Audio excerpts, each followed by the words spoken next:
아버지, 오늘 어버이 주일 맞이해서 우리 하나님의 사랑과 더불어 우리 어버이들의 사랑을 깊이 생각합니다. 이 시간 주신 말씀 안에서 다시금 깨닫게 하시고 주의 말씀대로 살아내는 우리 모든 믿음의 가정들 되게 하여 주시옵소서. 예수님의 이름으로 기도하옵나이다. 아멘. 서로 축복하겠습니다. 예수만 섬기는 우리 집을 세웁시다. 하나님께서 당신을 도와주십니다. 한 번 더 축복합니다. 나도 열심히 돕겠습니다. 할렐루야. 오늘 2021년도 어버이 주일입니다. 오늘은 예수만 섬기는 우리 집 두 번째 시간인데요. 오늘은 어버이의 흔적을 남기고 기억합시다 라는 제목으로 하나님의 말씀을 전하도록 하겠습니다. 조금 전에 여러분이 보았던 이윤장 자매의 워십 댄스는 지난 주일에 제가 짧게 불러봤던 연평한 형제가 작사 작곡한 이 모세의 어머니인 요게벳의 노래입니다. 이 찬양을 이미 알고 있는 성도들도 있고 그렇지 못한 성도들도 있을 수 있는데요. 어버이 주일인 오늘 여러분과 함께 그 가사 하나하나를 먼저 묵상하면 좋겠다 이런 생각으로 준비한 시간이었습니다. 방금 워십 댄스와 함께 여러분의 눈으로 찬양의 가사도 쭉 볼 수 있게 했는데요. 지난 주일에 만나봤던 이 100일 된 아기 모세를 갈대 상자에 담아 나일강에 떠내보내면서 이 발을 동동동동 굴렀던 그 엄마의 절절한 마음 다 녹아있지 않습니까?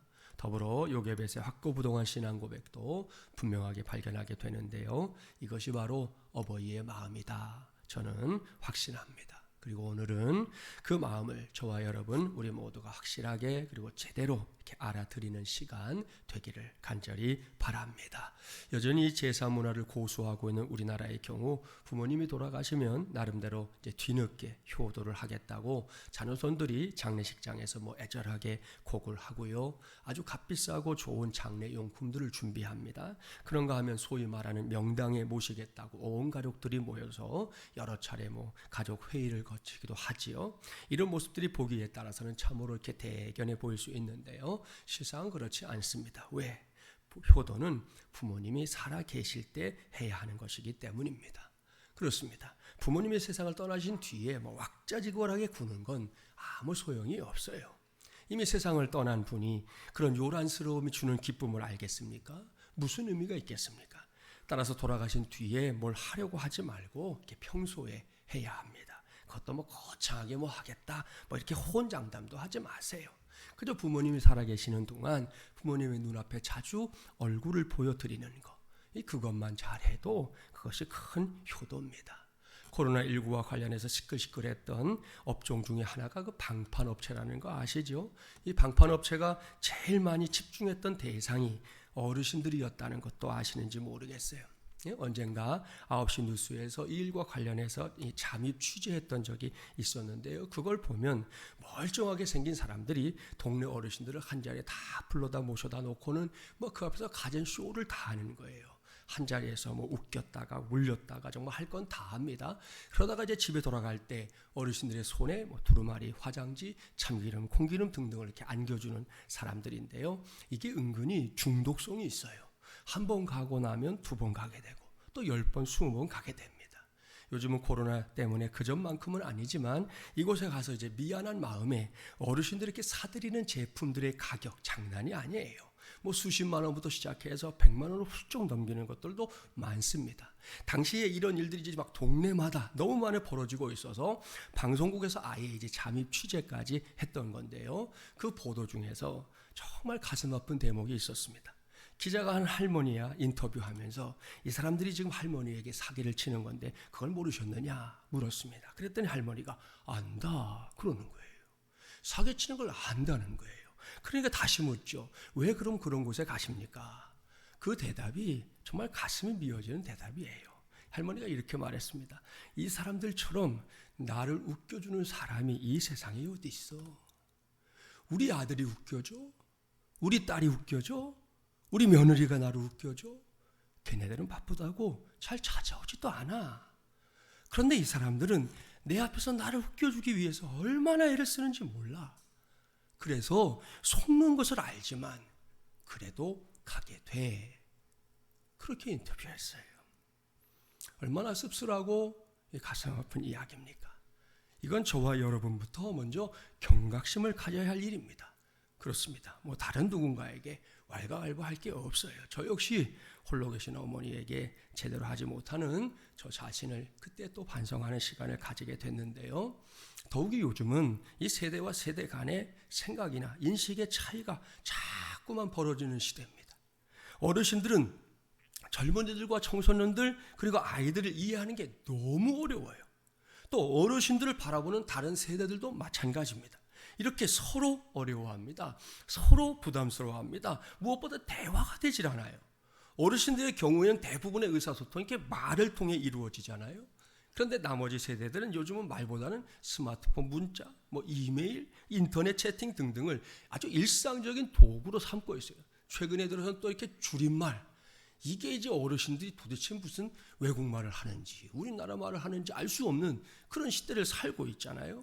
이렇게 서로 다르니 얼마나 힘이 들겠어요.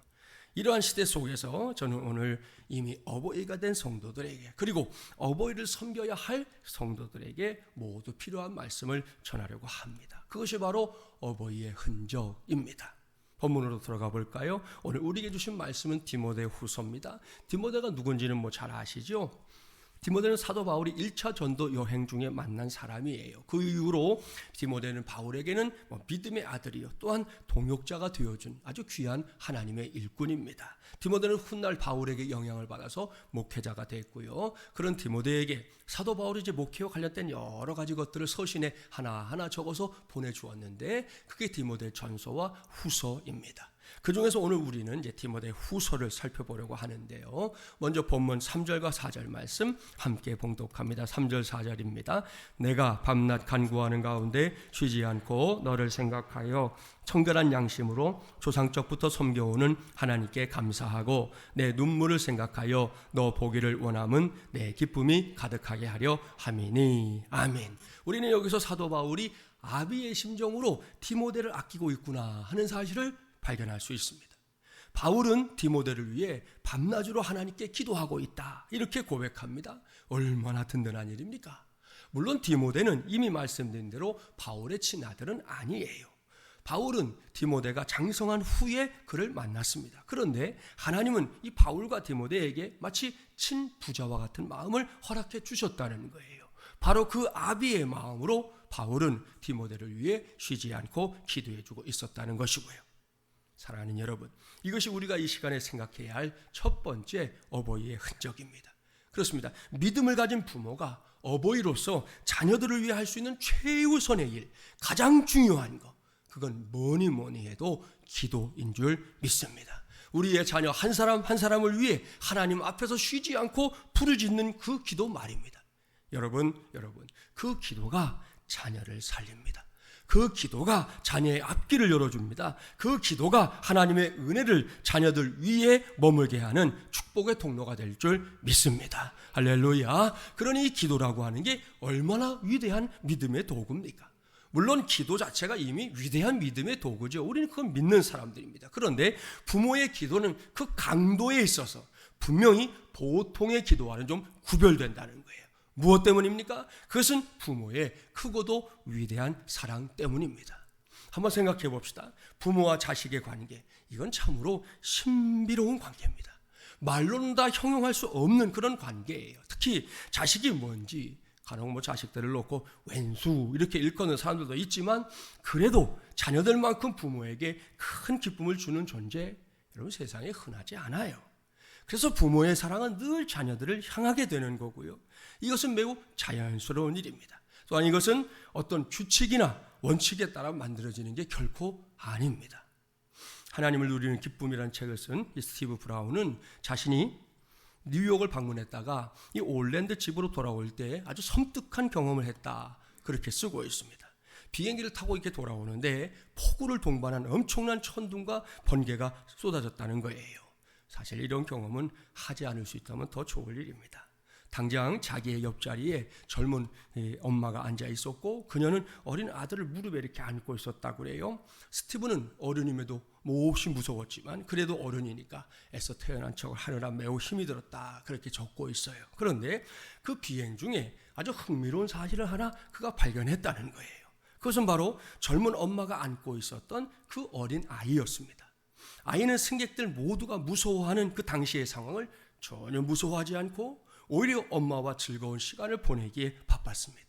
함께 장난을 치는가 하면 비행기가 난귀류를 만나서 심하게 흔들릴 때에도 뭐 재미나 나는 듯이 깔깔깔깔깔 웃으면서 그걸 즐기는 거예요. 더욱 놀라운 건 폭풍으로 기체가 가장 심하게 요동치던 그 시각에도 엄마의 가슴에 안겨서 이 아이가 자고 있었다는 사실이었습니다. 여기서 스티브가 강력하게 도전하는 게 있습니다. 그것은 때로 우리가 똑바로 사는 데에만 너무 신경을 쓴 나머지 가장 중요한 것은 규칙이 아니라는 점을 잊어버리고 산다 이겁니다. 매우 적절한 지적이에요. 옳습니다. 우리의 인생은, 우리가 숨쉬며 사는 삶은 여러분 무슨 통계나 법칙으로 다 설명할 수 있는 게 아닙니다. 사람은 결코 기계가 아니기 때문이에요. 그런데도 스스로 똑똑하다 생각하는 사람들이 규칙이나 통계, 법칙 등을 통해서 인생을 설명하러 들 때가 적지 않습니다. 물론 이런 시도들이 모두 잘못됐다, 그건 아닙니다. 필요할 때도 있지요. 그러나 그것은 결코 절대적인 것은 아니다 하는 겁니다. 그런 것들을 절대시하다가 큰 실수를 하는 경우들이 왕왕 있는데요. 그렇게 해서는 결코 우리의 인생을 제대로 이해할 수 없게 된다는 거죠. 설명할 수 없다는 겁니다. 특히 이 자녀를 향한 부모의 사랑은 결코 규칙이 아닙니다. 그 비행기에 탔던 어린아이가 심한 폭풍우 속에서도 엄마의 품에 안겨 잠을 자기 위해서 여러분 어떤 자격이나 조건이 필요했을까요? 아닙니다. 전날에 자신이 했던 나쁜 짓을 다 용서받아야만 잘 수 있다든지, 엄마에게 우리 엄마는 너무 아름다워요, 엄마는 제 눈에 천사예요, 이렇게 아부를 떨어야만 잘 수 있다든지 그런 거냐는 거예요. 아니죠. 엄마가 그 아이를 사랑하는 마음이 진심일 때, 그것도 엄마의 편의에 따라서가 아니라 아이가 그 마음을 100% 확신할 때, 그저 엄마와 함께 있다가 졸리면 가슴에 기대서 자면 그만인 거예요. 이것이 부모와 자녀 사이에 형언할 수 없는 신비한 관계입니다. 이러한 사랑을 가지고 자녀손들을 위해 낱낱이 하나님께 기도하는 것, 이것이 바로 이 시대에 믿음을 가진 저와 여러분이 추구해야 할 어버이의 흔적인 줄 믿습니다. 은퇴한 한 선교사님 부부가 사랑하는 아들로부터 편지 한 통을 받았어요. 아버님, 어머님, 제가 이번에 이 잡지를 만들기로 했습니다. 저를 위해서 기도해 주세요. 그리고 가능하면 돈을 좀 보내주세요. 그것도 많이. 이 자녀들은 꼭 손 벌리는 걸 좋아하죠. 많이 보내달라 그랬어요. 이 선교사님 부부는 아들에게 돈을 보내줄 만큼 넉넉하지 못했어요. 그러나 그들은 아들을 믿고 그때까지 틈틈이 저축해뒀던 $600, 우리나라 돈으로 해봐야 70만 원도 안 되지만 그 돈을 선뜻 보내주었습니다. 그리고 그날부터 사랑하는 아들의 사업을 위해서 달리 할 수 있는 게 없으니까 열심히 기도로 투자했습니다. 감사하게도 이 아들은 부모님의 그 $600가 다른 사람의 $600가 아니라 다른 사람에게는 $600만 더 귀하다는 걸 알았습니다. 그래서 자신을 믿어준 부모님을 실망시키지 않으려고 최선을 다했어요. 결국 아들의 회사는 세계적인 기업으로 성장했는데요. 이 사람이 누구냐? 이 사람의 이름은 헨리 루스, 바로 저 사람인데요. 이 사람은 세계 정상의, 지금도 정상의 잡지인 타임즈 창업자입니다. 여러분 지금 나오는 저 사진 아주 중요한 사진이 타임즈 초판이에요. 제일 첫 번째 나왔던 타임즈는 저렇게 생겼어요. 1923년 3월 3일자로 딱 날짜가 박혀있는 초판입니다. 아무 데서나 못 봅니다. 우리 교회에서만 보여드리니까 잘 봐두세요. 할렐루야. 자, 여기서 다시금 강조합니다. 부모의 기도는 자녀들의 삶의 자양분이 된다. 기도하는 부모를 둔 자녀들은 삶의 응원단장을 모시고 사는 것과 같다. 하나님은 자녀를 위한 부모의 기도만은 절대로 외면하지 않으신다. 이 모든 걸 꼭 기억하십시오. 그리고 지금까지 기도했겠지만 코로나19 시대를 살아가면서 더욱더 자녀를 위해 기도하기를 힘쓰는 우리 모두가 되기를 바랍니다. 그것이 오늘 우리가 이 땅에 반드시 남기고 아울러 기억해 둬야 할 어버이의 흔적인 줄 믿습니다. 자, 두 번째로 찾아내야 할 어버이의 흔적이 있어요. 그건 하나님께서 지금 내 곁에 두신 이 자녀손들, 바로 그들입니다. 자, 본문 5절 말씀 함께 봉독해 볼까요? 5절입니다. 이는 내 속에 거짓이 없는 믿음이 있음을 생각합니다. 이 믿음은 먼저 내 외조모 로이스와 내 어머니 유니게 속에 있더니 내 속에도 있는 줄을 확신하노라. 아멘. 이 말씀은 약간의 설명이 좀 필요해요. 이스라엘 사회는 예로부터 지금까지도 마찬가지인데요, 모계 사회입니다. 이 말은 외할머니 또 어머니 등등이 가정에서 막강한 역할을 담당하고 있다, 그런 말입니다. 우리나라는 좀 아버지 쪽으로, 할아버지 쪽으로 좀 더 이렇게 비중이 가 있지만 이스라엘은 반대라는 거예요. 그래서 지금도 이스라엘에서는 일단 어머니가 이스라엘 사람이면 아버지가 어느 나라 사람이냐는 중요하지 않아요. 거기서 태어난 아이는 그냥 이스라엘 사람이에요. 그런데 아버지가 이스라엘에서 최고의 존경을 받는 랍비라고 할지라도 어머니가 외국 사람이면 그 자녀는 이스라엘 사람이 아니에요. 호적을 이스라엘 사람으로 받아주질 않는단 말입니다. 지금도 그렇습니다. 이러한 문화적인 이해를 전제하고 5절 말씀을 봐야 합니다. 사도 바울은 디모데의 믿음을 크게 칭찬합니다. 디모데가 아직 젊은 사람인데도 아주 훌륭한 믿음을 갖고 있다 이겁니다. 그런데 그 믿음이 어디에서 왔다? 물론 이 믿음은 하나님께서 주신 믿음이지요. 하나님께서 오늘을 살아가는 우리 모두에게도 위대한 선물로 주신 거 믿음이지 않습니까? 에베소서 2장 8절 말씀이 그 증거입니다. 너희는 그 은혜에 의하여 믿음으로 말미암아 구원을 받았으니 이것이 너희에게서 난 것이 아니요 하나님의 선물이라. 아멘. 그렇습니다. 믿음은 선물입니다. 우리에게도 디모데에게도 마찬가지입니다. 그런데 그 믿음이 디모데에게 주어진 중요한 통로가 있다 이겁니다. 그것이 뭐냐? 그것은 디모데의 외조모였던 로이스와 그의 모친 유니게였습니다. 사도 바울은 오늘의 말씀에서 이 점을 분명하게 밝히고 있습니다. 그리고 이것이 오늘 제가 말씀드리고 싶어하는 또 하나의 어버이의 흔적입니다. 사랑하는 여러분, 보십시오. 지금 내게 허락하신 자녀손들, 그들이 바로 어버이 된 이들의 매우 구체적이고 실제적인 흔적 아닙니까?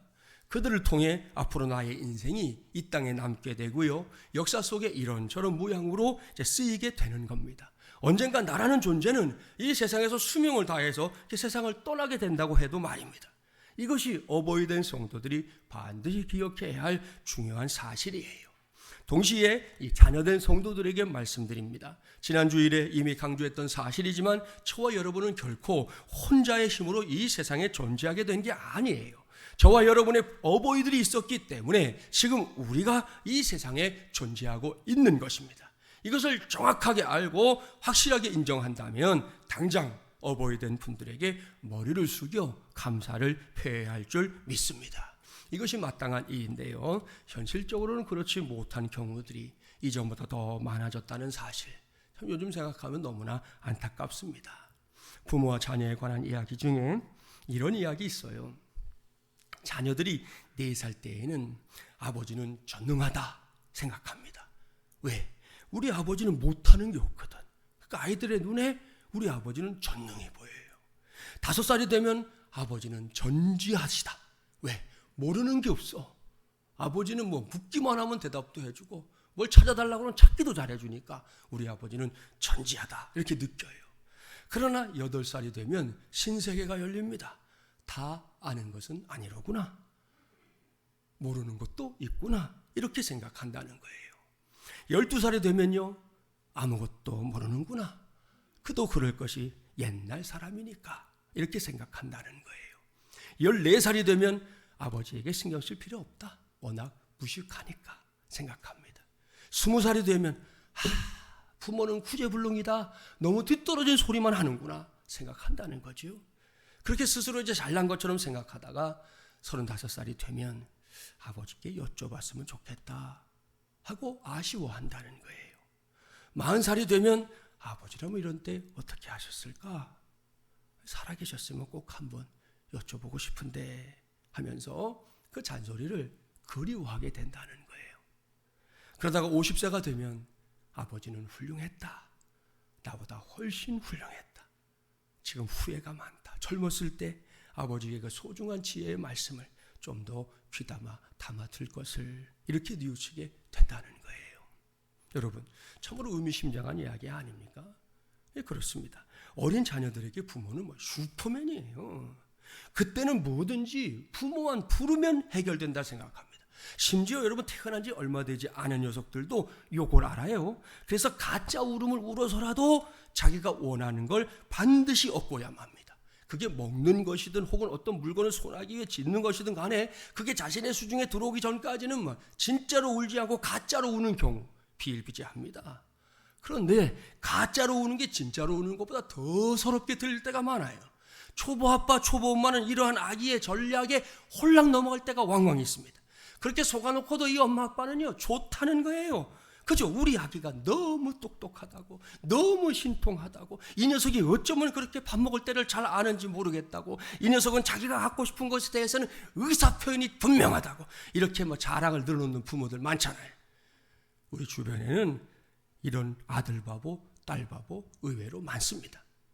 그런데 이렇게 철저하게 부모 의존적이었던 자녀들이 어느 순간부터는 자신들이 부모보다 더 뛰어나다, 이런 착각에 빠져버립니다.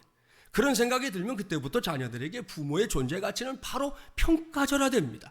예전에는 인생에 대한 의논상대 1순위가 부모였는데 그때부터는 어림없어요. 친구나 선배 혹은 세상에서 만난 사람 중에 좀 훌륭해 보이는 사람, 내가 좀 존경하고 따라갈 만한 사람, 그 사람을 먼저 찾아가는 거죠. 그러다가 좀 더 인생을 살면 다시금 서서히 부모의 그늘이 그리움으로 다가옵니다. 이런 생각 속에 깊이 빠지게 되는 때 중에 하나가 아마도 이 결혼식 때인 것 같아요.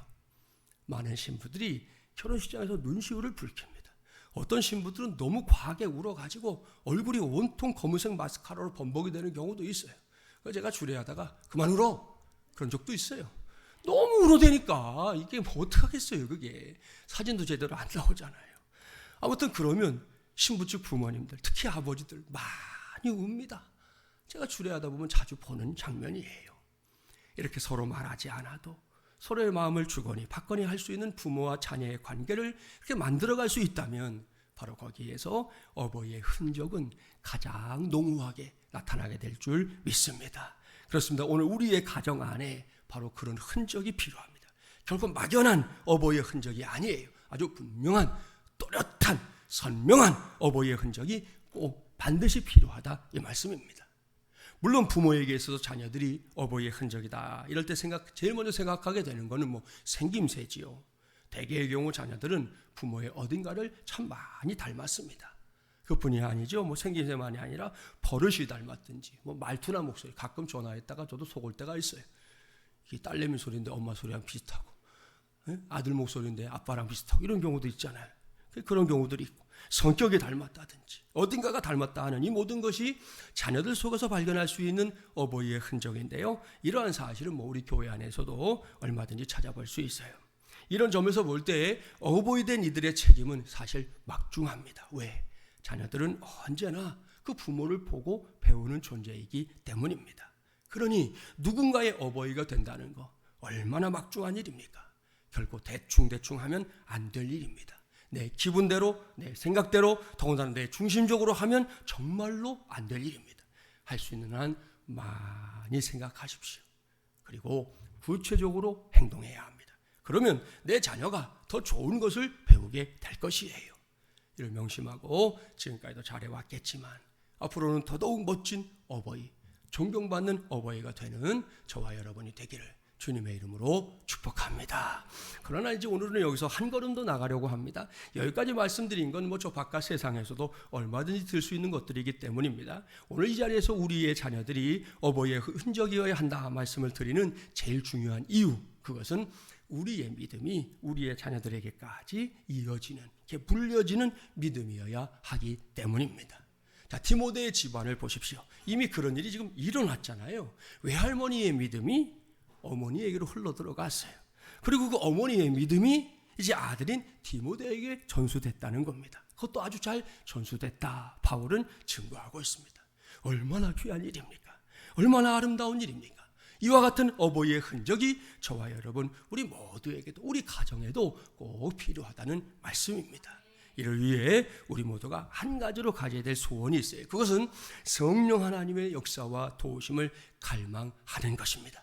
그렇습니다. 이건 우리의 힘과 계획, 경험으로 되는 게 아니에요. 어버이가 된 성도들의 믿음이 자녀손들에게 성공적으로 전수되는 것, 반드시 성령 하나님의 역사와 도우심이 필요한 일인 줄 믿습니다. 또한 자녀손 된 성도들이 여러분의 어버이들로부터 믿음을 확실한 어버이의 흔적으로 이어받기 위해서도 반드시 성령 하나님의 역사와 도우심이 필요한 줄 믿습니다. 그런 믿음으로 성령 하나님께 구하라는 말씀이에요. 성령께서 저와 여러분에게, 특별히 우리의 자녀손들에게 분명하게 응답해 주실 줄 믿습니다. 이 비장한 서정성과 풍자, 불의와 간섭에 대한 고뇌와 저항으로 아주 유명한 영국의 시인 한 사람이 있습니다. 그는 조지 고든 바이런인데요. 이 바이런이 캠브리지 대학에서 수학할 때의 이야기입니다. 종교학이라는 학문 과목인데 이 신학의 한 파트인데요. 그 시험을 앞둔 강의실은 여느 시험장처럼 무거운 침묵에 쌓여 있었습니다. 시험은 항상 사람을 시험 들게 하잖아요. 하여튼 시험 문제가 뭐냐? 예수 그리스도와 포도주의 관계에 담겨 있는 영성을 서술하라. 아주 짤막한 이 주관식 문제였어요. 다른 학생들이 모두 다 열심히 답안을 쓰고 있는데 이 바이런은 2시간 내내 창밖만 이렇게 바라보고 있는 거예요. 뭔가 생각하는 얼굴이었어요. 시험 종료 시간이 다 되어간다는 경고에도 아랑곳 없이 그는 우두커니 앉아만 있는 거예요. 처음부터 그를 눈여겨보던 감독 교수가 바로 다가와서 이야기했어요. 자네 지금 답안에 작성하지 않고 뭘 하고 있어? 서둘러 쓰도록 하게. 교수가 심각하게 충고했지만 바이런은 빙그레 웃으면서 대답했습니다. 교수님, 저는 지금 머릿속으로 가장 적절한 답안을 생각하고 있는 중입니다. 이 구상이 끝나는 대로 곧 답안을 작성하겠습니다. 하지만 종료 시간을 앞두고도 그는 답안지를 쓰기는커녕 한없이 창밖만 바라보는. 여러분의 아들, 딸이 그러면 아마 가서 뒤통수 쳤겠죠. 시험 종료를 알리는 신호가 울리자 교수는 그 괴상한 학생에게로 걸어갔습니다. 그리고 여전히 백지인 그의 수면지를 보고는 한 줄이라도 쓴다면 낙제는 면하게 해줄 테니 어서 써라 그랬어요. 그래도 이 바이런이 꿈쩍도 않는 거예요. 자네 아직도 이 답안을 구상 중인가? 그러자 바이런이 이제 비로소 빙그레 웃으며 말합니다. 아닙니다. 이제 다 되었습니다. 하고는 이 바이런이 펜을 들어서 다음과 같은 문장을 써내려갔습니다. 물이 그 주인을 만나자 얼굴이 붉어졌다. 그렇게 썼어요. 여러분, 기가 막힌 대답 아닙니까? 저는 하여튼 이건 아무리 생각해 봐도 정말이지 걸작 중에 걸작이에요. 물이 포도주로 변화된 이 사건에 대해서 이 바이런이 갖고 있는 신앙 고백이죠. 그 물이 이 창조주되는 주인을 딱 만나더니 너무 반가워가지고 얼굴이 붉어져서 포도주가 됐다 이거예요. 결국 바이런은 그 종교학 과목에서 최고 학점을 받게 됐습니다. 사랑하는 여러분, 이런 일이 그냥 일어나느냐? 아니에요. 이건 분명코 하나님의 은혜요, 은혜의 선물입니다.